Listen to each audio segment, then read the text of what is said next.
Special edition of the midweek Mount Sinai Bible study. We're going to deviate a little bit from that on tonight. I am certainly delightful to have two of our members, Sister Ebony Millner and Sister Cathy Carter. And we're going to get into something just a moment about the importance of registering and voting. Did I say register? Did I say that right? And voting. As you know, we have a very important election coming up.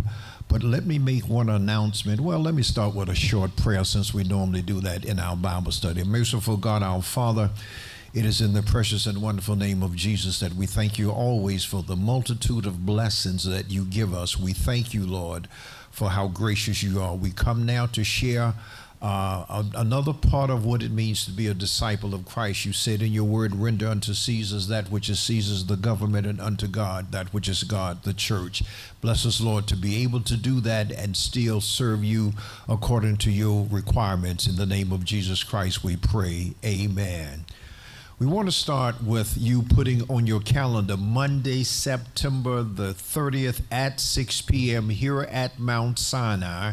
We will have a City Council Candidates Forum here. We like to do that every year that their candidates are running. That's every 2 years. And so we have 5 candidates running for 3 seats, and if you have questions that you want to ask them, part of the program will be for the public to come and ask questions. They will be questioned first by a moderator, and then after that we will open the floor up, and I've talked with the moderator briefly. We want to give those from the community ample time to share your concerns with the community.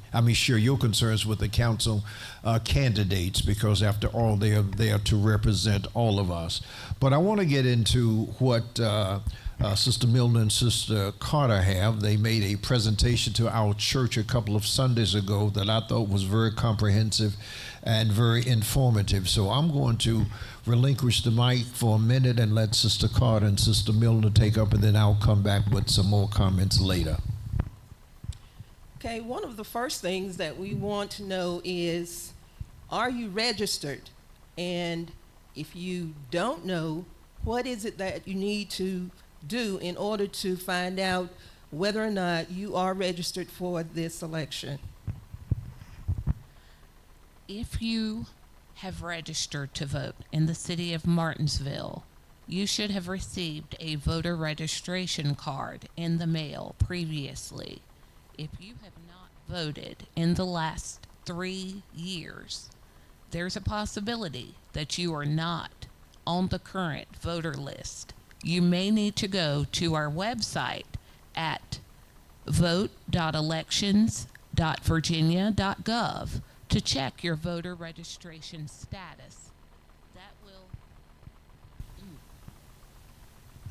That will allow you to find out if you're still registered to vote.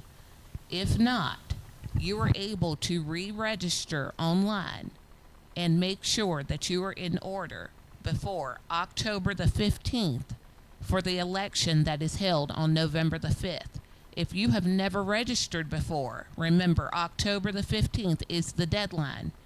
If you are age 17 but plan on becoming 18 before November 5th, you can register to vote online or in person. There are voter registration applications that you can get at the local registrar's office in Uptown Martinsville, 55 West Church Street, that will allow you to register to vote.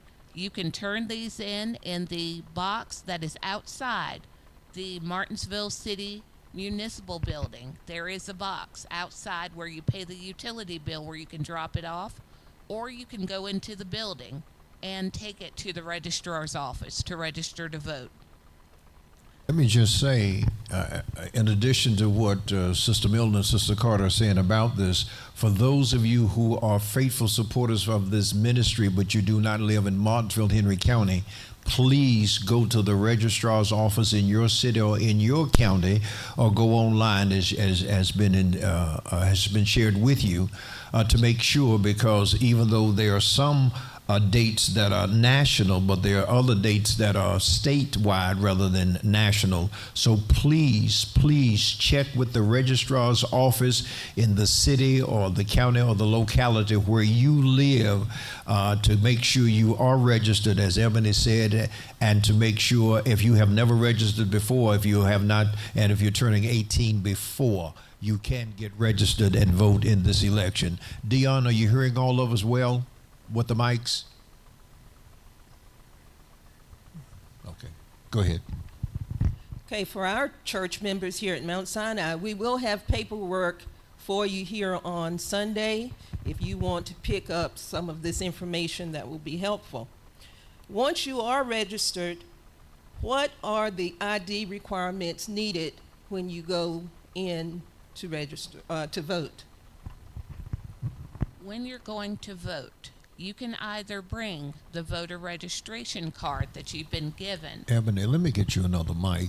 Can you, because yours does not seem to be getting the volume. Go ahead. When you go in to vote on election day, you can either bring the voter registration card that has been sent to you by the General Registrar's office, or you are able to bring a photo ID, whether active or expired, that is a driver's license or state ID. You can bring a passport, you can bring a utility bill, you can even come in with a pay stub that has your name and address on it. If you don't have any of those items, you're able to sign an affirmation statement on the spot that agrees that you are declaring your identity in order to be able to vote at the precinct that you're allowed to vote at. Suppose you don't know which precinct to vote at. What are you gonna do? That's where going on the website to vote.elections.virginia.gov comes in handy. You can type in simply your address, your name, and find out where your polling place is. Or you can call to, if you live in the city of Martinsville, you can call up to the local registrar's office and they can look it up for you. But the easiest method is, if you feel comfortable online, go to vote.elections.virginia.gov and you can look up and find out where your polling place is. If anyone needs any assistance, I will assist you in looking up your polling place. That goes for Henry County residents as well. You're able to go to the administration office in Henry County. The general registrar will assist you in finding your polling place. Now, I will let you know, if you live in the city, don't come to a location in the county and just automatically assume that you're able to vote there, because chances are you're not. If you live on Stony Mountain Road, no, you're not able to vote in the city at Martinsville High School. That's not your precinct. If you have never voted there, you haven't voted there in the last 3 years, it's more than likely that's not your voting area. So make sure you find this information out. You've got plenty of time before November the 5th.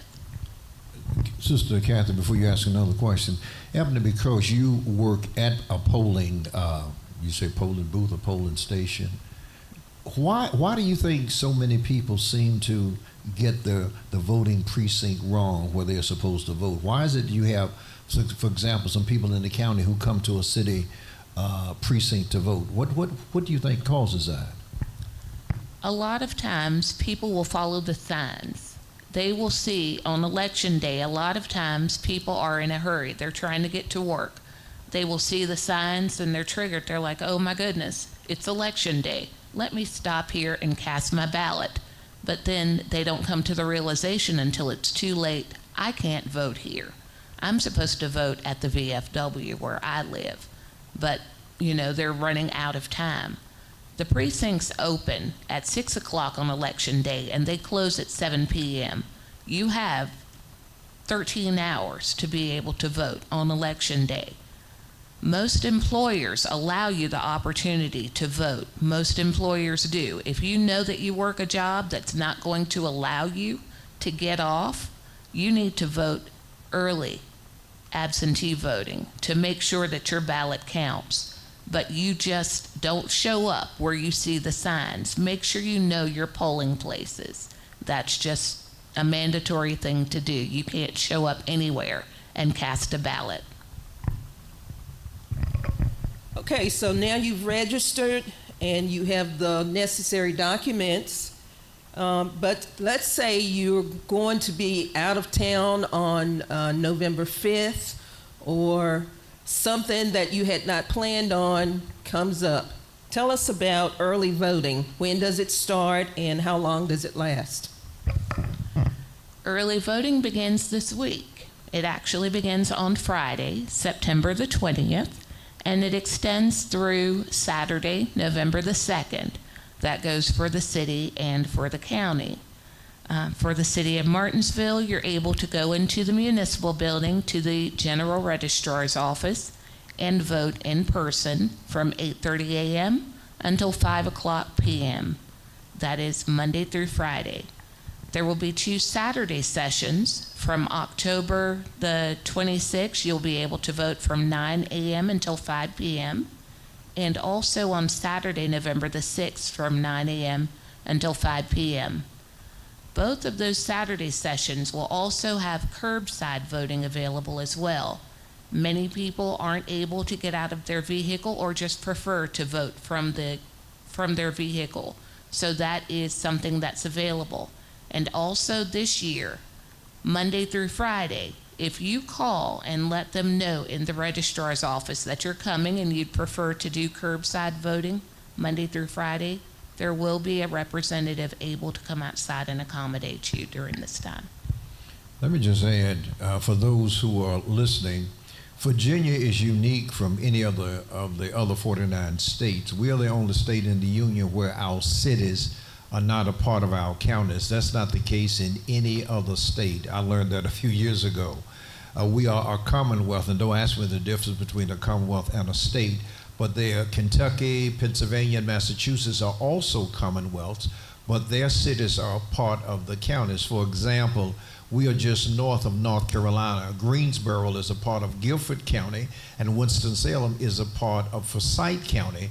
So it's important for you to know what the voting schedules are. I don't know if you can live in a county and vote in the city in that situation or not, but what Ebony is saying, if you have never voted before, you need to check with that registrar. Just call for information or go to wherever your city hall is in the city or the county and find out who that general registrar is and go to that office. But if you have done it before, you should know what your precinct is. But another thing you said, if you have been sick or if you've been out of the country, if you have missed, would you say, at least 3 years of voting, you need to check. Your name may have been purged from the voters list, and you need to get your name back on there. You cannot do it on election day, in my understanding, in most states. But I would advise, even if it can be done in your state, we advise that you go before election day. Back to you, Cathy. So, who am I voting for? I know I'm registered and I know which precinct, but I'm not sure who's on the ballot. So, how am I going to find that out? You are able to look at the sample ballots for the Commonwealth of Virginia on the website as well. The same website, elections.virginia.gov. There are also sample ballots available at the municipal building. For Martinsville, the sample ballots are available now in the municipal building. We have on the ballot this year the president and vice president. We also have the United States Senate that has candidates that you will be voting for, and I will call out each candidate. You will be voting for a member of the House of Representatives, and you will also be voting for a Martinsville City Council member And this year, there is a proposed constitutional amendment that is on the ballot as well. For president and vice president, you have 6 different parties that you will have candidates that you will be able to vote for this year. For Democratic Party, you will have Kamala Harris and Tim Walz. For the Republican Party, you will have Donald Trump and J.D. Vance. For the Green Party, you will have Jill Stein and Rudolph Ware III. For the Libertarian Party, you will have Chase Oliver and Mike Termott. For the Independent Party, you will have Claudia De La Cruz and Karina Garcia.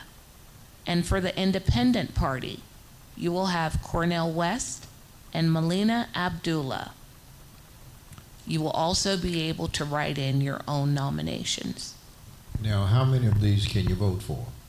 You can only vote for one, and it is clearly marked on the ballot as well. Do not vote for more than one, or we will have to spoil your ballot.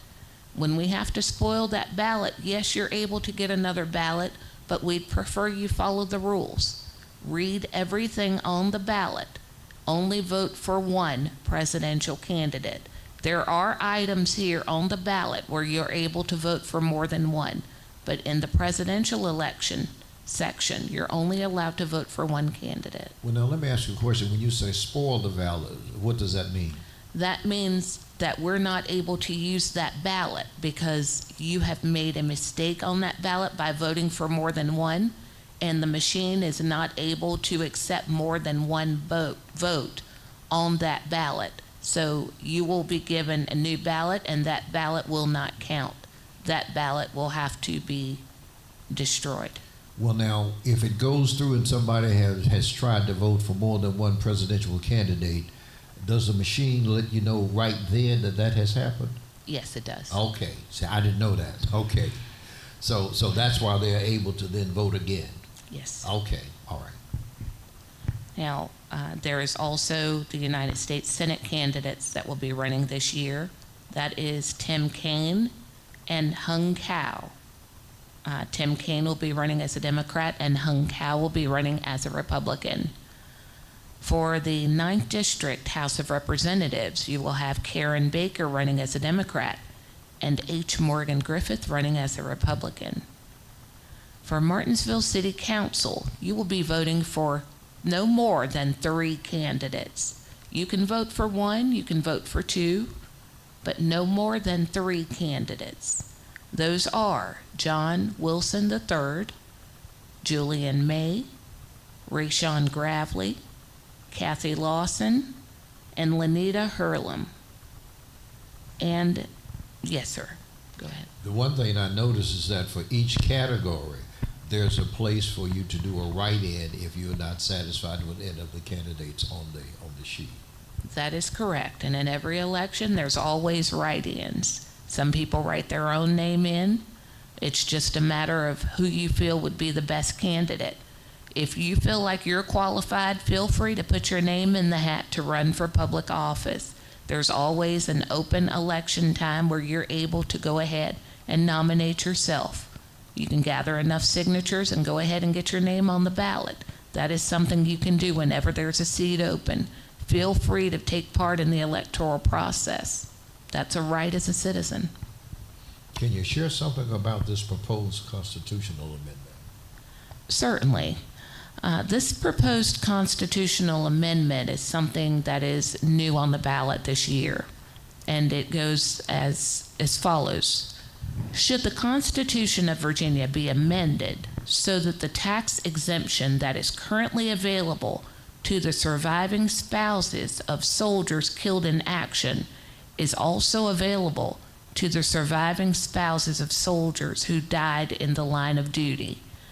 With this proposed amendment, they are proposing that they allow the spouses who have surviving spouses who have individuals who died in the line of duty also get the same tax exemption of the, I'm sorry, I'm losing my words here, of the surviving spouses of the soldiers who died in action. So the ones who are surviving spouses of the ones who were killed in action already get this tax exemption. So now the ones who were killed in the line of duty, they're proposing that they get that same exemption this year. This is one of the items that will be on the ballot for you. When I read that, I was thinking, what was the difference between killed in action and line of duty? To me, it was almost the same thing. The wording, it's almost a little bit of a play on wording, but there's a little bit of a deeper meaning to it, and I think there's more information available on the website and also elections.virginia.gov if you want to get a deeper understanding of how this is proposed. And for a moment, I am going to go back briefly to the voting as we were discussing earlier. For the people that have not completed their voter registration in the last 3 years or have not updated, you can come to the precinct and vote a provisional ballot on election day if you fill out a new voter registration form. Now, I want you to bear in mind, if you are registering to vote on election day, you can fill out a provisional ballot, but that ballot will not be counted until Friday. That ballot will have to be held until Friday, but that is a provisional ballot. It's still a valid ballot, but it will be counted on Friday. Would you repeat that, Ebony? Yes. If you come in and say that you have voted previously in an election and it's been over 3 years, your name is showing when we type it into the system and it's showing that you're not active, you're showing inactive in the system, you can go ahead and update your file and fill out a new voter registration form, and we can allow you to vote. It's not going to look like the traditional ballot. We're going to allow you to vote on a provisional ballot. What the provisional ballot is that you're still casting your vote for the same people that are on the ballot that everyone else is voting for, but that vote will be held until Friday to be counted. It's still going to count as part of the election, but provisional ballots are counted in a different manner. They're counted separately, but they're still going to be counted. It'll be on Friday. So a person can come in on that day of election and do that? Yes, sir. Okay, all right, thank you. So the last day to register to vote is October 15th. Is there a specific time? Because October 15th is not over until midnight, but nobody's going to wait till midnight to go and register on the 15th. So can you clarify timing for October 15th? The last day to register to vote is on October the 15th. If you're going in person, try to get into the office by the close of business at 5 o'clock. If you're registering by mail, make sure it's postmarked on the 15th. They may receive it the 16th, 17th, whatever date they receive it, make sure that postmark says the 15th so that it still counts. And then the deadline to register to vote by mail is October 25th. Are there specifics? Just listening to the news, I've heard that there's some things that you have to be sure that you have done with that mail-in vote. Okay, is this for the absentee? Such as making sure that you have is it a return address or dated correctly? Yes, make sure everything is filled in its entirety. You don't want to have something rejected and not have an opportunity to get that corrected before Election Day. Make sure that when you are filling out that voter registration form, you have everything that has been highlighted filled in its entirety. It's going to ask you several identifying questions, your social security, date of birth. It's going to ask, have you ever been convicted of a felony or judged mentally incapacitated or disqualified to vote? You are required to answer these questions. Submit this in its entirety so that you will be able to vote in this election. Do you have anything, Bishop? Well, There is a statement on here for those who are looking to get their rights restored. I'm not knowledgeable on that, Ebony. If you want to add something, I see the website, if I'm saying that right, www.restore.virginia.gov. But this is usually for someone who has been found guilty of a felony, usually? Yes, this is normally the process for people to have their voting rights restored to them after they have been convicted. And I have not personally gone on this website, so I can't give a lot of details, but I know that many individuals, even locally, have had assistance in going to have their rights restored after they have served their time and their rights are being restored to vote. Some people have had their records expunged and have been able to get their voting rights restored. All right, so you don't have an idea how long that process is? I could not say personally, I'm sorry. And so, but I would suggest, as we are saying throughout this presentation, don't wait till close to November 5th. Start working here in September. Make sure you're ready now. I always vote early. I don't wait till election day. I do it to prevent being caught up in the crowd.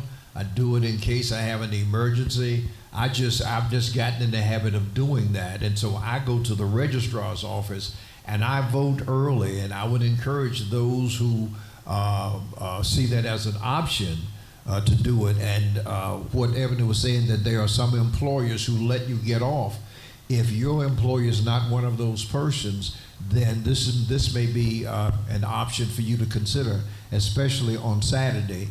And if you work on Saturday, I'm sure there's another weekday that you are off that you can go to the registrar's office and vote. Because I believe in this election is going to be like 2020. I think there's going to be a lot of people voting. I think in that election, President Trump got about 70 million, and President Biden, I think, got about 81, 82 million. So you're talking a whole, and I believe it's going to be higher this year. And so to prevent having to stand in long lines, if it is possible for you to vote early, my suggestion is certainly consider that anyway. Okay, so we need to make a plan for November 5th. And in that plan, make sure you have all of your documentation ready. And then have your transportation. Some people are going to be in need of transportation. Here at Mount Sinai, we do have persons that have volunteered to help transport persons to the voting polls. And so if you're not sure, check with neighbors, check with friends, check with your place of worship, so that you're not trying to figure out how I'm going to get to the poll on election day. So if you are elderly or disabled, how can you be assisted on election day? If you fall into the category where you are disabled or even elderly, you are able to come to the polls, and there is a bell outside of the polling place that you can ride over, where someone will come outside and we can bring the ballot to you. If you want to bring somebody to assist you and you'd like to come inside of the polls, you are also able to do that as well. You can bring someone in to assist you in filling out your ballot. They may need to be your sight and ears. Whatever you need them for, they're able to do it. Just let us know as you're coming in, this is what this individual is there for. If you need someone to assist you outside, pull up. There will be someone from the polling place to be able to come outside and assist you. We will verify your identity. We will bring your ballot outside to you to make sure everything is accurate. Everything is secure. Your ballot is brought out securely. It is securely taken in. It is under watchful eye to make sure that there is nothing inappropriate done, to make sure that your ballot and your vote counts. Anytime you need assistance, you can ask for assistance from someone at one of the polling places. I am personally at one of the local polling stations. I'm at a local precinct. I'm at precinct number 6 at Albert Harris. And I know this process runs absolutely smoothly every single year for our polling individuals. If anyone ever has an issue, don't hesitate to reach out to someone at one of the local polling places. I can't speak for Henry County, but I can speak for the local residents of the city of Martinsville. This is the process that we utilize. What if you have someone who cannot read or write but wants to vote? How do you handle that? Because obviously you have to read to tell them who's on the ballot, who do you want to vote for. So what is that process? If that individual shows up and they want to vote and they do not have someone with them, but they still want to be able to participate in the voting process, they are able to ask one of the electoral officers to assist them. And there are multiple electoral officers that are able to assist in the voting booth that are impartial, but they are there just to assist that particular voter that requested assistance. And this may be a redundant question, but since you work in the precinct every time, what are some of the challenges that you generally encounter from voters? I just think the main challenges are sometimes voters get a little, confused as to what they're supposed to do. Sometimes they will, want to walk back and forth and ask questions about the candidates. We have the sample ballots posted on the walls. They're in visible area. They're voting in the ballot boxes. The sample ballots are there. Once you're in that ballot box and you have your sample ballots there to view and your actual ballot, you can't come back and forth over to the tables and ask one of the voting election officers questions and things about who is this person or who is that person. You are responsible for casting your ballot. This is your personal individual information. We expect you to be able to handle that portion independently without compromising your integrity or the integrity of others. We don't want you looking around the corner or asking anyone else that's in there voting, hey man, who are you voting for this year? Or lingering. We don't want anyone coming into the polling places lingering. We understand you want to say hi to someone or speak to one of the polling officers working. But one thing that we sometimes find that might be an issue is someone that wants to linger and have a long-standing conversation. That's also not allowed. There may be a time when someone wants to come in and, have a little conversation or say hi, how you doing? But after a certain time period, we have to cut them off because people need to come in. This is a place of business. We have to conduct ourselves professionally. So we do need to let people know this is not a social gathering. You need to move on and allow people to come in, do what they need to do, and stay in a progressive manner. I understand if you're coming in to assist others, you may be able to come in and help multiple individuals that need assistance with curbside. But if you're not working the polls, you need to move along. Is there any information you can give us about persons that are in the polling vicinity that's giving out literature? There are individuals that will be at certain precincts that work for certain candidates. There may be volunteers that may be handing out literature. There's a certain distance that they are able to come towards a candidate's, there's a certain distance they're able to come towards the doors before you're able to come in and vote, to where they can hand you literature and offer up information about that candidate, but they're not supposed to try to tell you this is who you have to vote for. That's not allowed. They have 40 feet that they must maintain back from the doors. They can offer up literature on city council, on one of the congressmen, on one of the political candidates for president. That's absolutely fine. That's within their rights. And there may even, be someone that comes in and takes pictures while you're in there voting. They may be coming from one of the local news stations or one of the newspapers, something of that sort. They may ask you if you want to take a picture or do an interview with you outside of the polling place or get a survey taken. That's something that also happens as well. But you don't have to interact with those individuals if you choose to do so. That's also well within your rights as a voter. So there's so what you're saying, if I'm understanding you, if I'm supporting candidate A, I cannot come up to you and say you must vote for candidate A, but I need to say something like, I would appreciate if you would consider voting for blah blah. Okay. Yes, sir. Okay. And but they have the right to not even listen if they don't want to. They can just continue walking in if that's what they choose to do. That's correct. You don't have to participate. You don't have to engage. Okay, I've also been asked if there are any security concerns at polling stations for this year.